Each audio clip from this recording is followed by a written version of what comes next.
आप हमारे ब्राह्मण देवता कहते हैं कि बराती इसको पटा लीजिए। तब शंकर भगवान ने कहा कि आज के बाद जब जब बेटी का विवाह होगा तब तक तुम्हारी दाढ़ी पटाई जाएगी।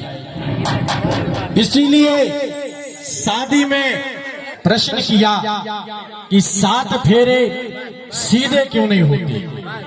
तो एक समय की बात है, राजा रघु के जो पिता हैं दिलीप, उन्होंने एक ज्योतिषी को बुलाया, कहा हमारे बेटे की कुंडली को देखो, कुंडली में क्या है, कैसा भाग्य है इसका, विवाह का योग कब है। तब ज्योतिषी ने कहा कि तुम्हारे पुत्र के जब फेरे पड़वे तो 4 फेरे में लड़की को आगे करके फेरे पड़वाइए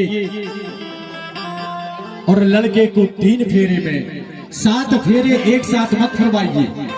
इसलिए उस दिन से 7 फेरों में 4 फेरे लड़की के पहले आगे करके फेरे जाते हैं और 3 फेरे में लड़की पीछे और लड़के आगे होकर के 7 फेरे पूर्ण करता है। जी के साथ हुआ और आज मैना देवी पार्वती जी से कहती हैं कि बेटा पति ही परमेश्वर है। इस संसार में बेटी का जन्म पिता के यहाँ होता है और जब तक बेटी का विवाह नहीं होता उसके भरण पोषण, उसकी जवाबदारी माता पिता की होती है और जब विवाह हो जाता है तो उसका सर्वस्व पति होता है और पति परमेश्वर होता है। और बेटी एक बात याद रखना, बेटी डोली में विदा होती है मायके से और जब वो इस दुनिया से जाती है तो विदा उसकी अर्थी से होती है। इसलिए बेटी याद रखना, सास ससुर भी पुत्री माता पिता होते हैं। क्योंकि शंकर भगवान के माता पिता का वर्णन तो आया है, अम्बा और काल के रूप में, लेकिन हमारे संतों ने कहा है कि शंकर जी अविनाशी हैं, स्वयंभू हैं, ना उनके माता है ना उनके पिता है, वो तो जगत के पिता है। इसलिए आइए अब हम विदा करते हैं। पार्वती से मिलने की रुत आई,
होती है तो वो अपनी माँ से पूछती है कि माँ, ये प्रथा किसने बनाई, ये रीति किसने बनाई, या आखिर बेटी विदा क्यों होती है।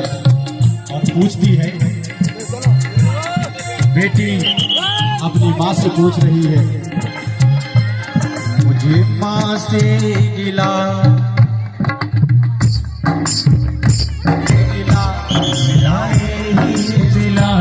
बेटियां क्यों पराई,